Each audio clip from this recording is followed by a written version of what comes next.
Good morning. Happy New Year. I heard some, are we sure?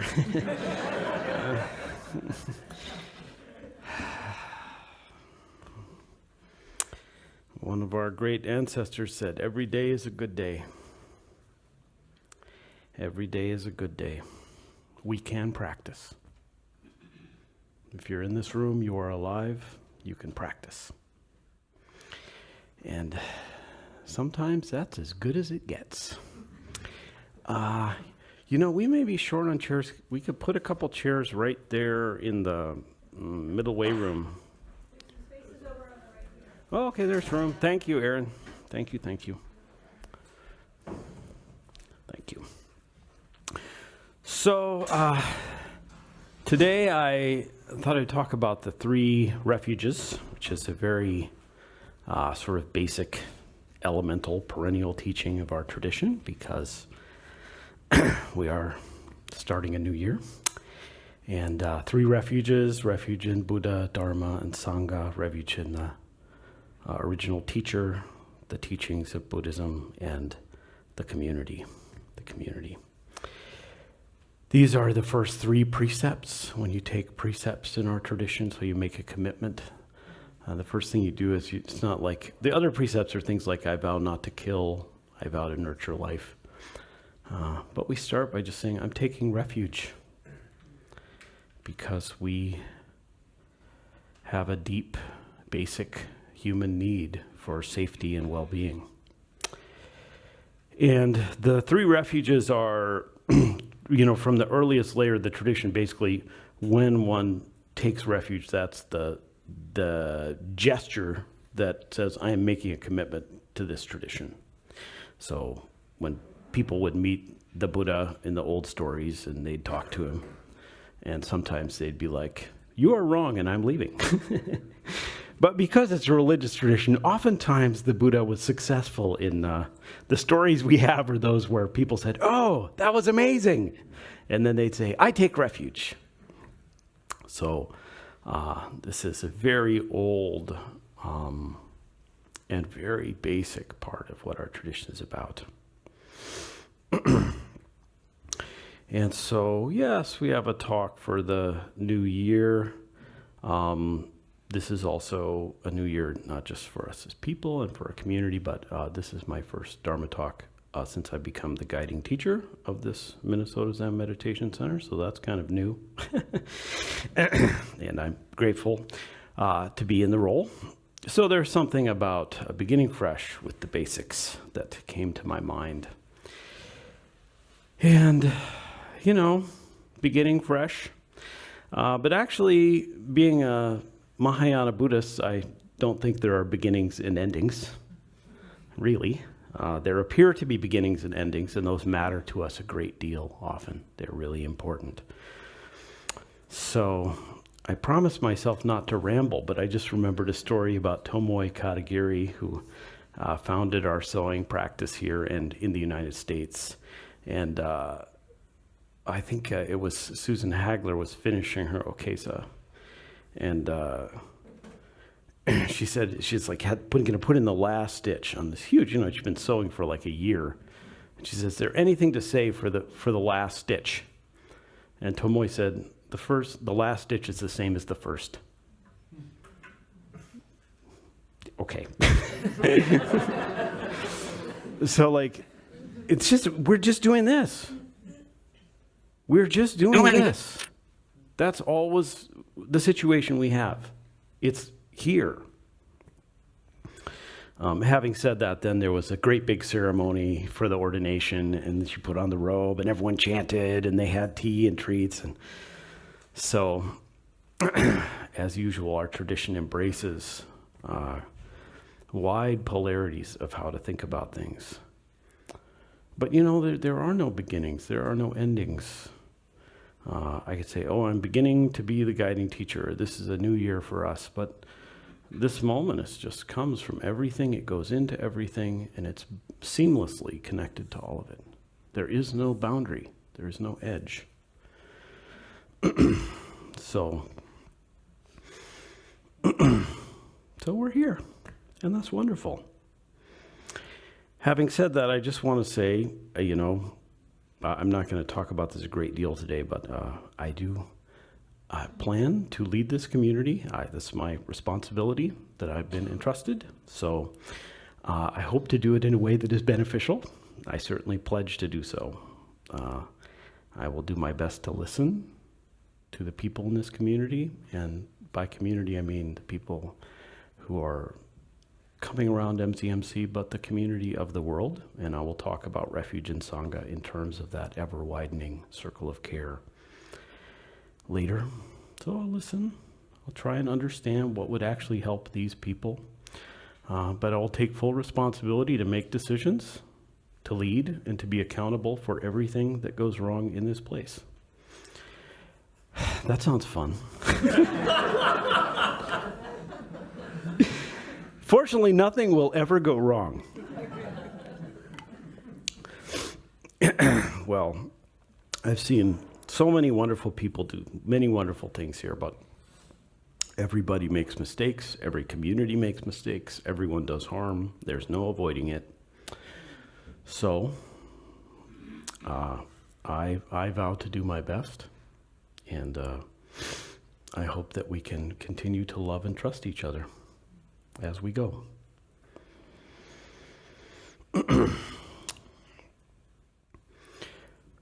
So, I take refuge in Buddha. Yeah, I take refuge in Buddha. So this clearly in the original teachings just meant I'm taking refuge in this person who actually never called himself Buddha and is usually not referred to Buddha in the text. He refers to himself as Tathagata, which means like thus come and gone, or thus coming and going, or kind of like whatever this is. Thus come, thus gone, one. But it's faith in the teacher himself. That is, we can, I think the origin of this tradition and what that person was embodying is something I can trust. And I'll just say, there seem to be things that the Buddha did, in my opinion, that were not helpful. So maybe I get fired on my first day.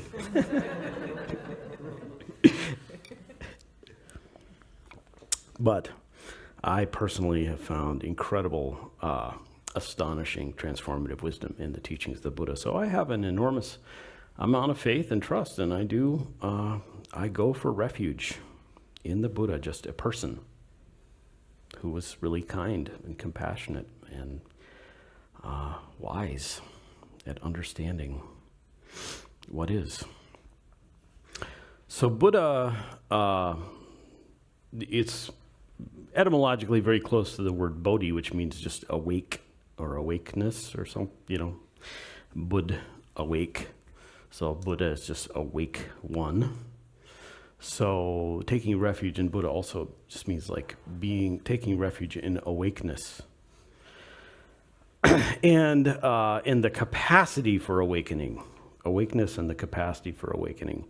And generally speaking, I think the idea is the Buddha was awake to reality. So he saw the world in a way that was free from suffering and the causes of suffering. And that was seeing reality. This is a very, very challenging teaching for most of us, because you'd be like, I get closer to reality and it's like, oh, there's all this suffering and harm. That seems pretty true. But there is another way of thinking about what is real. And that is really not what I'll be dwelling on today, but that is something we can take refuge in. Refuge in awakening, Buddha, awakeness, and the capacity to awaken. So, what MZMC is, what we should be doing as a community, what hopefully we are encouraging to each other to do, is to find refuge. in freedom from suffering, seeing the world in a way that's free from suffering and the causes of suffering. Refuge in the capacity to see in that way, that it is possible. That it is possible. Does anyone remember when we had Venerable Ding here, the Chinese nun? She's a different school of Buddhism, I think, Tendai. So she was in residence here for about a month a couple of years ago, and she gave a Dharma talk, and she said, how many of you aspire to fully awaken in this lifetime? And everyone was just like, what? This is a Soto Zen Buddhist temple, you know, we're just here doing just this. I'm just putting in one stitch. It's not a special stitch. Am I going to get to the awakening stitch? Ask the sewing teacher. It's outside of my purview. That was wonderful. How many? And she just put her hand right up. She was like, I aspire to awaken in this lifetime. That was great. Well, it's kind of a crazy new book. It's a set of brief records of this, a bunch of Japanese women around the middle of the last century who all got in with this very forceful Rinzai teacher, and they all just have, every single one is like, I struggled ferociously, I sweat bullets, and then I had a profound, total awakening. Every story.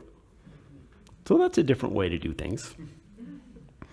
But at the same time, there's something wonderful about, wait a minute, the capacity to awaken, the possibility of awakening, taking it seriously, a liberation from suffering and the causes of suffering.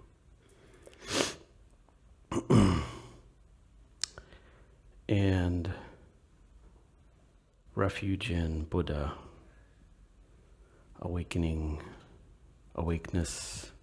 So, no one here appears to be asleep right now. We'll see what happens further into the talk. But you're awake. You are awake. Even when you're dreaming, you're awake. Someone is there in that dream, in that strange, mysterious world. That's a person. Wonderful. Awake. So refuge in, awake. Not somewhere else. Right now. This is the most Soto Zen reading of refuge in Buddha. Is to just be like, there's awakeness now. This is where I'm taking refuge. And that can be hard. You might be like, yeah, I don't really like this particular moment. And I can understand that for sure. But refuge has to do with trust, faith, a sense of non-reactivity. Just being like, it's like this. This is what I have. And I've had some good luck with this approach. You know, I used to just come here and freak out, pretty much. Sometimes the sitting was so peaceful, but sometimes so much anguish. I just had so much emotional turmoil and pain. And then I would sit down and not move. And it was like, is this supposed to get better? Because I think it's maybe worse, because you see it. It's hard to be close to reality sometimes. And yet I had these teachings and this community and the practice context to say, you can trust what's here. And I have found that I think that's true for me. Not trusting is like, oh no, I have eradicated all this stuff. It's just like, I can be with it. And I don't think we're going to have much luck eradicating all this stuff. Even if you manage to get rid of all your sources of news, it's pretty evident there's a lot of stuff. There's an enormous amount of suffering in the world. And I think, it's like, I'm not a very good Buddhist, so, I've come here and talk about the thing I read in the newspaper this morning. That's a perfectly good Buddhist thing to do. But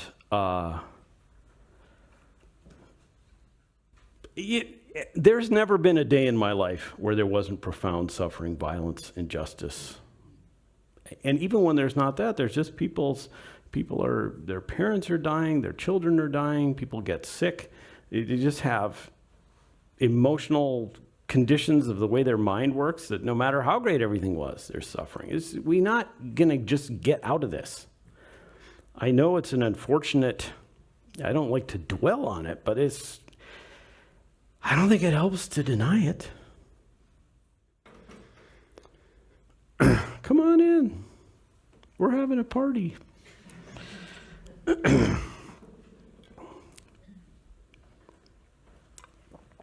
So, this refuge in what is not going to a different place. Nirvana, I don't know. I feel like I heard somewhere, like I was read about Nirvana when I was a kid, and it sounded like a place. It is a place in a certain sense because it's where you are. It is what the Mahayana Buddhists call the receptacle world. But the Buddha's in many early sutras, he just says nirvana is non-desire, non-aversion, and non-delusion. Thus, awakeness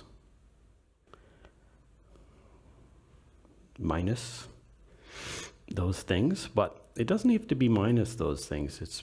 We could say just seeing through them. Realizing their transparency, their emptiness. So this is why we get the language in Mahayana Buddhism of groundlessness, refuge in groundlessness, in impermanence, in emptiness. Not something to get, something to recognize that's already here. Refuge in Buddha.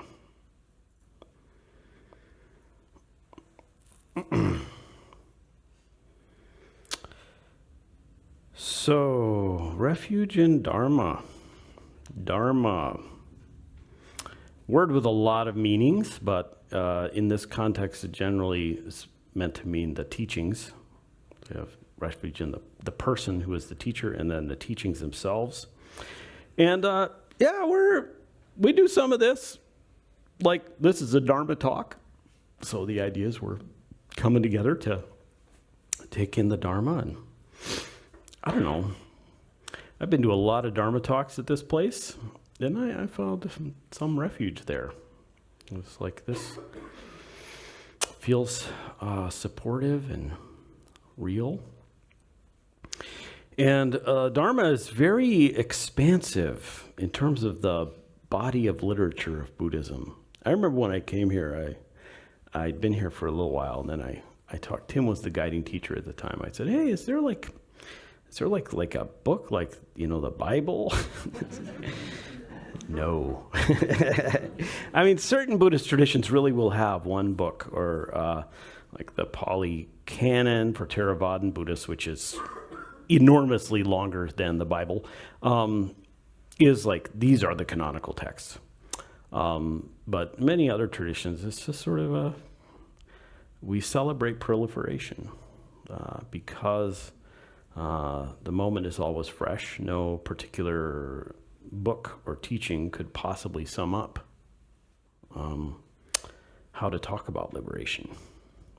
Infinite possibility. Hence, lots of books. And other things too. So, some of the Dharma is really, really hard to understand. Actually someone yesterday morning told me that they tried to read one of my books and then just threw it across the room. I said, oh, good. I'm glad I'm not making it too easy. So, wonderful.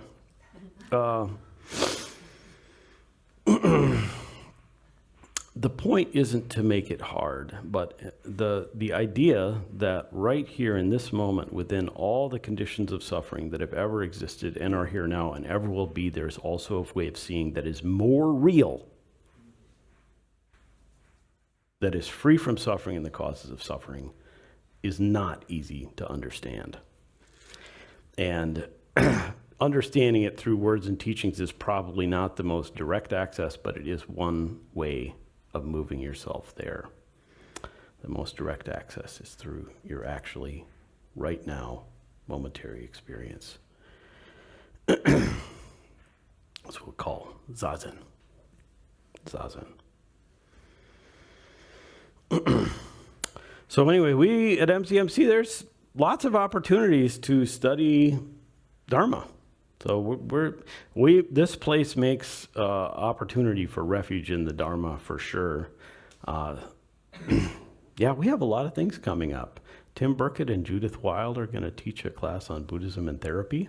And I'm going to teach a class on Huayan Buddhism. Ted's going to lead a study group based on a new book on Dogens, Genjo Koan. It's written by Shinshu Robertson. Shinshu is absolutely wonderful. She's down in Santa Cruz. Just a great text. So, but some of these, I don't know about any of the classes coming up are going to be, some of the texts that we study here, you might be like, what am I even doing? I'm not going to have a show of hands of how many people have been to class here or at one point, what the hell am I doing here? It's not uncommon. And yet, take refuge is about a kind of a commitment. So, it's really, sometimes people are like, I want to practice, but I just can't read all these hard books. I'm like, okay, good, just cool. It's fine. You don't have to read hard books. Some people, it's a very valuable mode of transformation.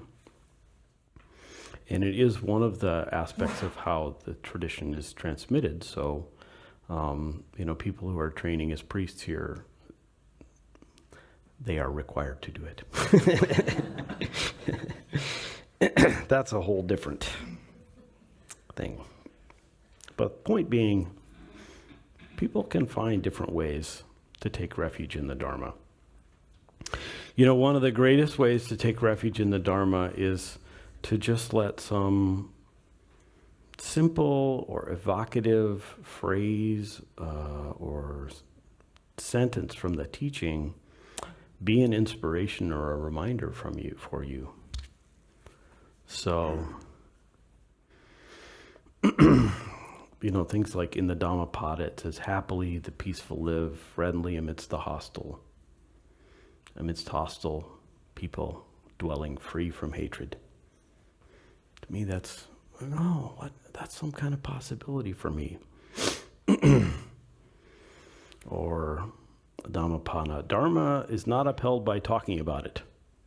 Dharma is upheld by living in harmony with it, even if one is not learned. Dogens, to study the way is to study the self. And to study the self is to forget the self. And I could go on for a while, but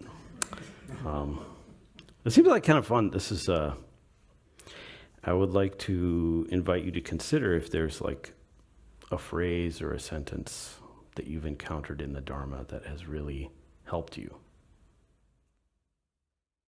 There may be like lots and lots. Maybe just let one surface. And now, I think it would be interesting to just hear people say some. So because there are a lot of people, I think it'd be good if people raise their hands. And because we usually don't turn on all the fancy technology till the Q&A, if you're online, I'm going to invite you to just listen. But if you're in the room and want to share a phrase or sentence of the Dharma that you found inspiring or beneficial or supportive, yeah. Turn around the light to shine within. Turn around the light to shine within.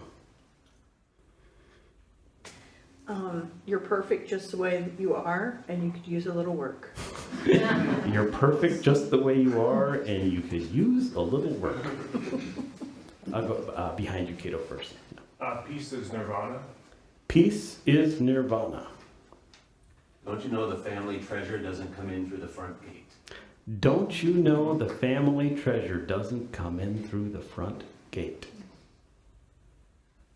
There's tranquility in busyness, and busyness in tranquility. And if you deeply understand it, you could use 12 hours and not be used by 12 hours.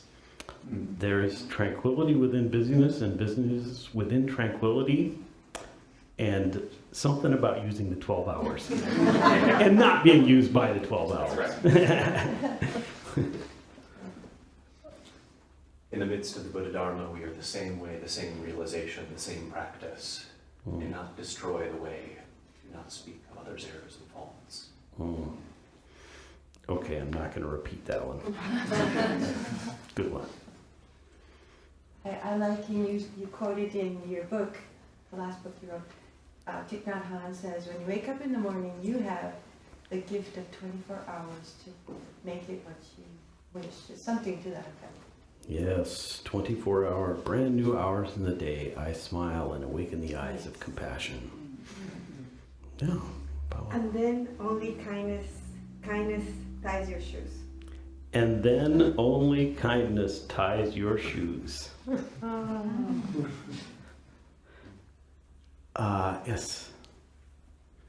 To shorten something that Pema Chodron taught, she said, wish for the benefit of all others. Remember to wish for wonderfulness for yourself. Wish for the benefit of all others, and remember to wish for wonderfulness for yourself.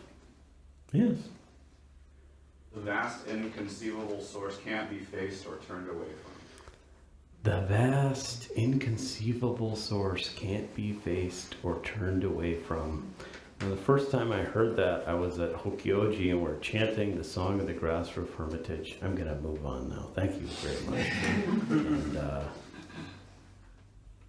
during the service, they hit a gong, right?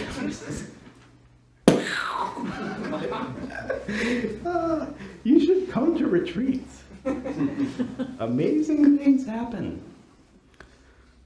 Thank you very much for sharing these reflections, and notice the diversity of them. The different things land in our hearts differently. It's a wonderful thing. So, taking refuge in Dharma. Dharma also means reality because it means truth. So dharmata means like realness. It's like tattva means thusness. Those like what's real. So taking refuge in Dharma also means just taking refuge in what is real. Which, if you go back to what it means to take refuge in Buddha, means taking refuge in awakeness, which basically, awakeness here just means awareness and the contents of awareness. So all these eventually point back to a very simple thing, which is developing the capacity to take refuge in this moment the way it is, not in some other moment, which is later or somewhere else or different.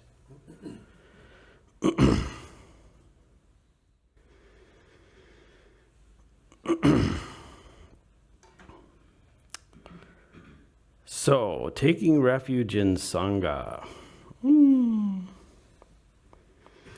So, in a lot of traditions, Sangha is defined a little differently than we often usually do it. In the early texts, they're like, it's the fourfold Sangha. So it's lay and ordained, male and women. So men who are ordained, women who are ordained, men who are lay people, and women who are lay people. And they're four different, and they have kind of different teachings. And yeah, so here, one, I hope we're aware that there's not two genders. Well, there's two, but there's also a massive proliferation, which is wonderful. And even those of us who seem to occupy one will show up in various ways that blur all those lines. So the sharp split in the teachings that's highly gendered tend to be very de-emphasized here. And likewise, lay and ordained are less further apart than here. So that's how we're doing it. I think it's good. And actually, if you, in a lot of Tibetan schools, they're like, the Sangha means all the like super incredible bodhisattvas and Buddhas. So you know, that's wonderful to take refuge in them because they're really cool, you know, super powerful and amazing, and they're going to help you. So But here we tend to talk about refuge in Sangha. It's the community in a very general sense, usually understood to be community of practitioners.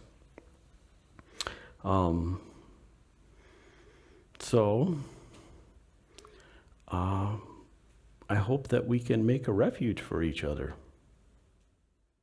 You know, that when we bring ourselves to this place, we collectively can make a place that feels like a refuge. And oftentimes, in this place and in a Soto Zen view, the Sangha, we understand that everything is boundaryless. So the community that we would think of as people who practice at MZMC is also part of the community of all the people who practice Buddhism everywhere and have ever practiced. It also includes all the people who don't. It includes all the animals who are often able to show us some very beautiful things about how to be, plants. I kind of feel like if human beings were a little bit more like plants, the world would be doing a lot better. Let's work on that. You can come in here in the morning and just be like a tree. Just plant yourself on a cushion and take refuge. So, yeah, our community includes like the cushions we're sitting on, the people who sewed them, the people who made the fabric, the plants from which the fabric was derived, the landfills in which they'll go, and the smoke that will billow into the sky if they are incinerated. That's our Sangha. That's our Sangha. So taking refuge in reality. Yet again, all these come back to this very simple sense of the immediacy is totally connected to the whole. And this is being the ultimate refuge.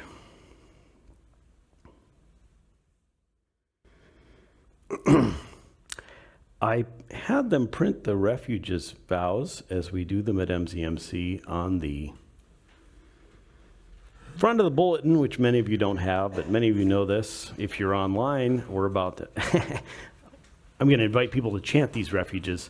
You can find these if you're online on the mnzencenter.org website on the resources tab under chants and services. And right at the top of the page, it says, download the MZMC chant book. And I always do it this way because I want you online to be able to get the chant book whenever we start chanting and just jump in. So, if you can see this on paper, you can read it. If you know it, you can chant it. And if you don't, you can listen. So we'll just be doing the 3 refuges that we do during morning service on Tuesday and Saturday, which is generally a daily practice at a training temple. These were actually originally found in the Avatamsaka Flower Garland Sutra, in the Purifying Practice Sutra. And usually they start in a different place, so we'll see how I do. We just chant them all together. I take refuge in Buddha. May all living beings embody the great way, resolving to awaken. I take refuge in Dharma.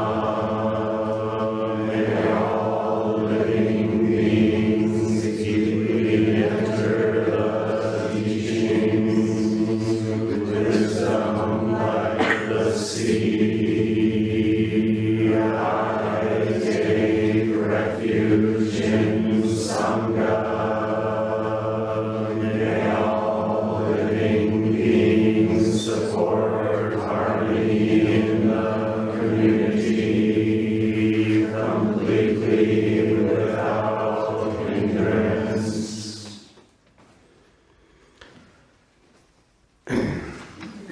All right. And I've had the good fortune to practice at many places where they chant these refuges in all different ways. At the end of our nights of sesshin, we chant them in Pali, and it's exquisitely beautiful. This refuge, the sound of voices, it's one of the most basic human things to bring our voices together. All cultures, very early, people would sing rhythm, pitch, togetherness, embodied refuge. The ideas can help, but ultimately these point to something where there is settledness, non-reactivity here in the body.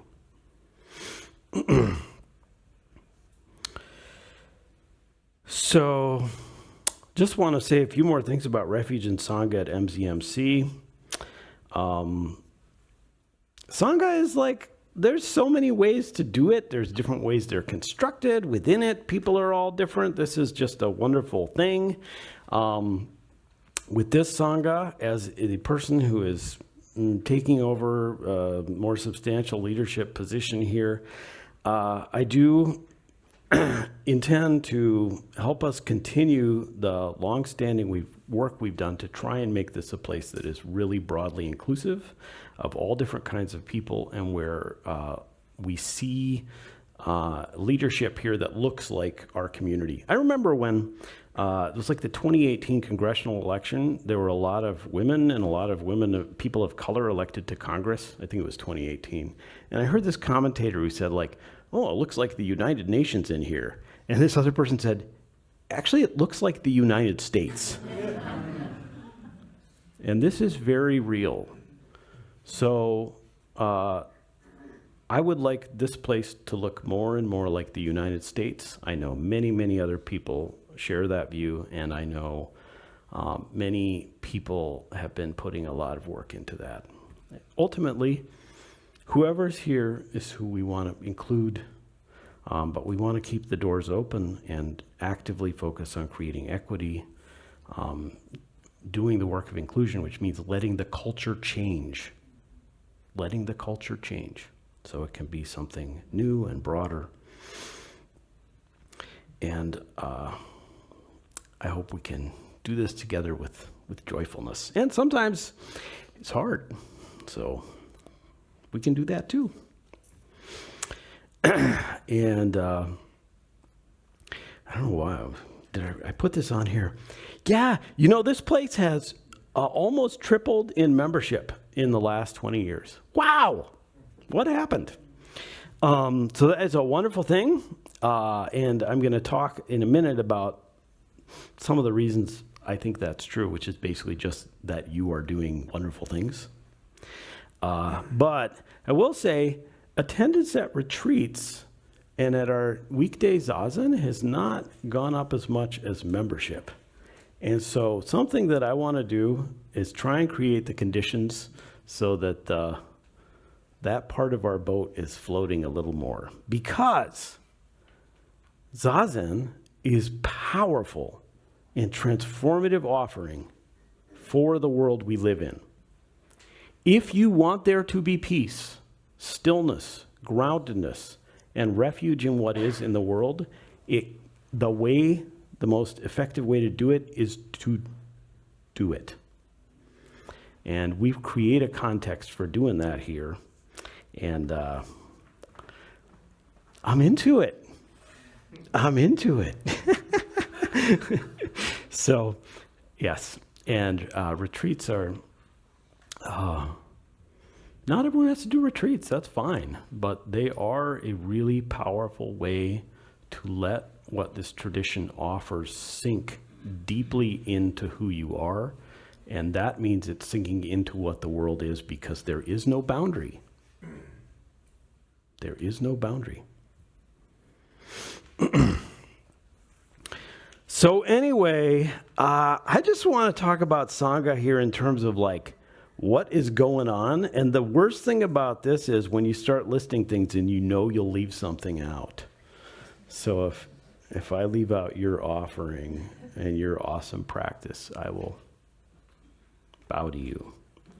But it's fun to think about. So I came here, it was like my first day as the guiding teacher, and I was like moving things around. And then I came in and the Zendo wasn't set up because something had happened. And I was like, oh wow, I gotta set up the Zendo here. It's a lot of, it's my job, it's moving stuff around. Actually, that's my favorite part because you just get to do it. It's so simple. Anyway, but I thought, okay, well, what's gonna happen here? 10 minutes later, there are 3 of us in here just setting it up. It took 10 minutes. Just so beautiful. Community just, it's just like, oh, we're just here, let's do this. And then I had come in and someone was arranging the flowers, and it's just so clear, and they made these beautiful arrangements, and it was just so attentive and quiet. They're doing the practice. Someone is doing tech right now. There's enormous amounts of administrative practice that goes on here. Priest training is, it's a whole thing. I'll tell you what. There are people who come here and ring the bells, serving as doans. There's greeters. Someone's greeting right now. People cook here. Someone is arranging tea at this moment, taking care of ceremonies, taking care of our huge piles of food we send over to the Joyce Food Shelf a couple times a year, the race and climate justice work that people do really outside of this building predominantly. We have these affinity groups. People are leading and showing up. Tara Dharma group, people of color, LGBTQ plus group. People come up, they just clean, work practice, sewing. How beautiful a practice is that? Chanting, bowing, gardening, keeping the library in order. Wow. Attendants who take care of the teachers. Oh, thank you. There's so much I'm sure I've forgotten about or left out. And this is just things people are doing. Day in and day out at this place. These are practice. They are practice. And if you forget their practice, I encourage you to remember. It's like, oh, wait. Just this getting the lectern out. I can take refuge right here. This is my life. I'm in this Sangha. Whatever it is. So, I am enormously grateful to be a part of the whole thing. And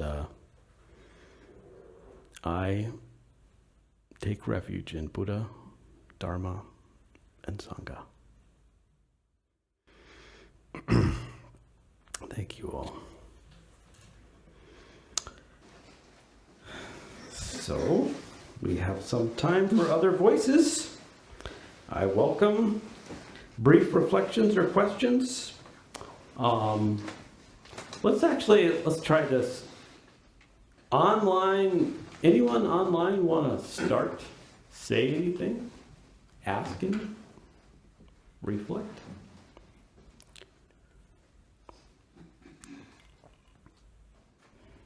This is Deb. Can you hear me?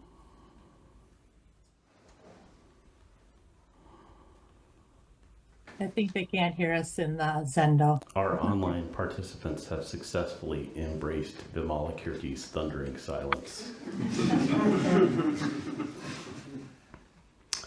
Anyone else? Go ahead.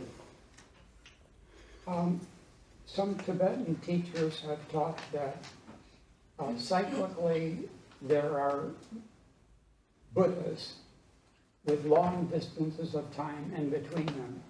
Does Zen recognize anything like that? The idea that there's kind of this time scale, like a cosmology, where a Buddha will come into the world, they'll teach, it lasts a long time, it has a lot of influence, and then you generally, most of these systems, they're kind of the same. They say then there's the age of like, it's not as good, and then it's really degenerate, and then the world burns up, and then another Buddha shows up, or something like that. You'll see reference to this in Zen texts, but it's not very emphasized. So, and it's kind of outside of the scale of my experience. So, but you see references to it. Yes. I have a question. You mentioned non-reactivity a couple times, and I think when I hear that, my mind goes to not experiencing strong emotion, and I suspect maybe it's different than that, but I was wondering if you could talk more about what non-reactivity means. Yeah, that's good. Thank you. Yeah, so when I'm saying non-reactivity, it is related to not the non-arising of intense afflictive emotions. If I was going to really be kind of technical about it. So, and this is like right effort in the Eightfold Path is principally about this, making conditions for the non-arising of afflictive states and conditions for the arising of beneficial ones. Yeah, so it's kind of I think of it as twofold, and this just really comes from my experience. I have found that engagement with Zen practice has, one, caused me to much less frequently experience afflictive emotional states. Like there was really plenty. I had plenty, and now there's less. So that's nice. And I think it's both more beneficial for my well-being, but also conducive to my capacity to support other people and engage in liberation with others. So there's that side of that they just don't arise as much. But then, so that's a non-reactivity. But another side of it is not reacting to what has arisen. So one way to look at a moment is that it's like there's an emotion here, and there's awareness. And so I can be like, wow, I'm really anxious right now. And be like, I'm aware of anxiety. And the non-reactivity is basically not then adding to whatever that is. Oh, well, I shouldn't be anxious, so maybe I should feel ashamed. That would help. Not that I've ever tried that strategy. So there's the two sides. One, the practice tends to create so that there's less of that arising. And the second is that in the moment, we can find ourselves not adding to the problem. Or the suffering, I'll put it that way. Thank you. Thank you.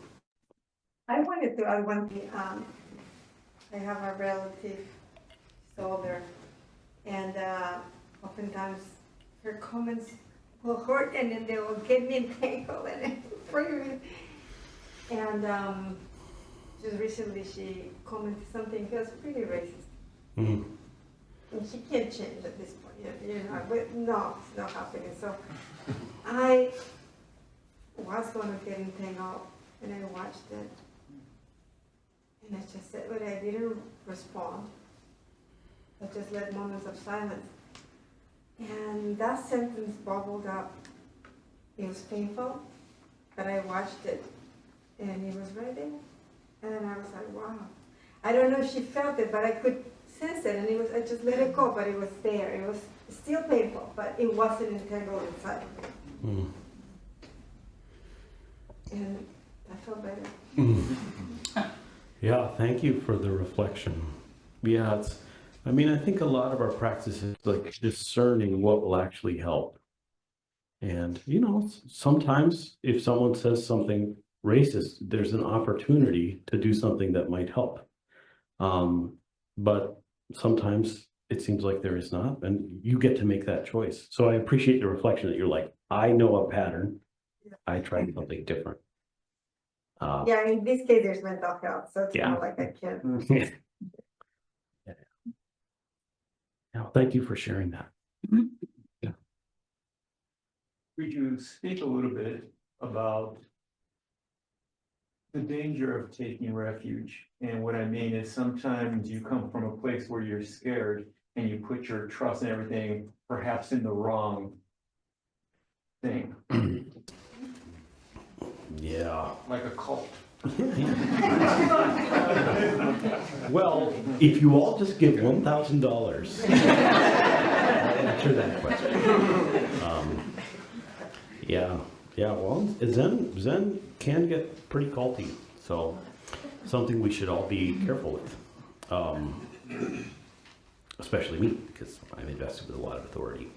But, in a way, I'd say the idea of refuge is we are shifting from taking refuge in things that don't actually keep us moving towards liberation. So we take refuge in a lot of things. We take refuge in just like staring at phones, in drinking beer, in unhealthy relationships, in excessive thinking, all kinds of things that we think or we're patterned to kind of think that's what's going to work for us.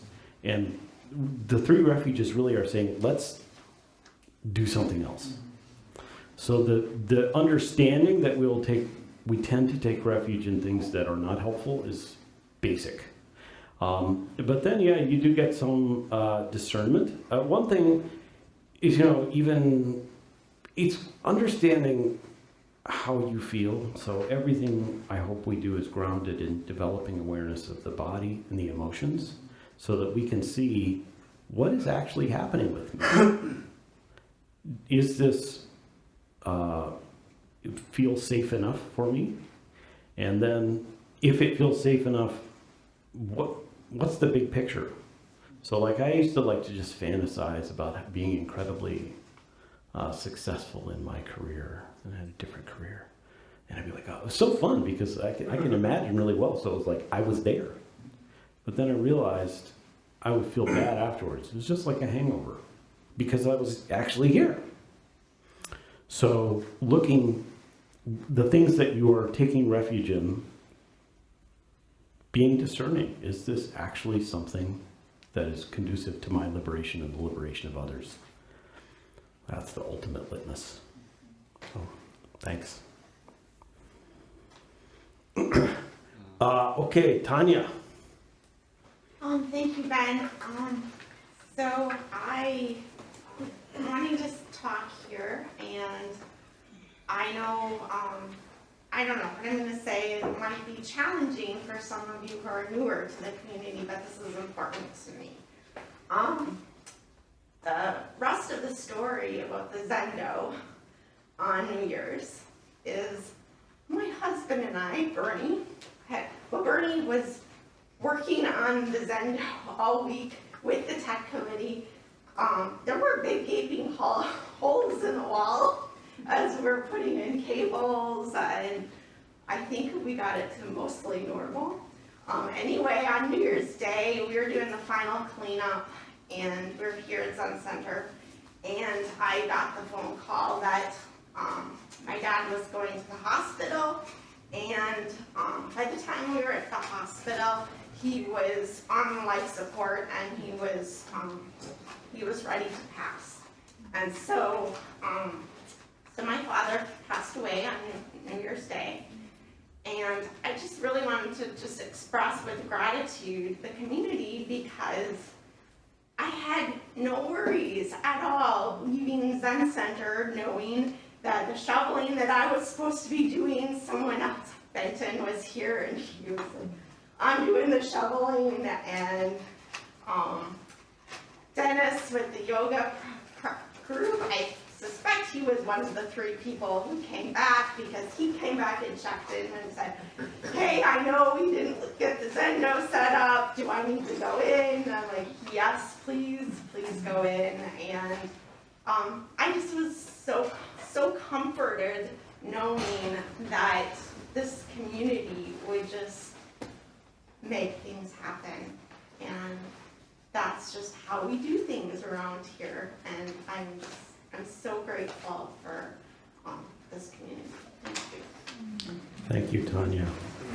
And may your father bloom like a flower in the garden of awakening, like waves lapping the beach of truth. May he enter into nirvana with joy. Thank you for sharing. Thank you, everyone. And I'll turn it over to the door.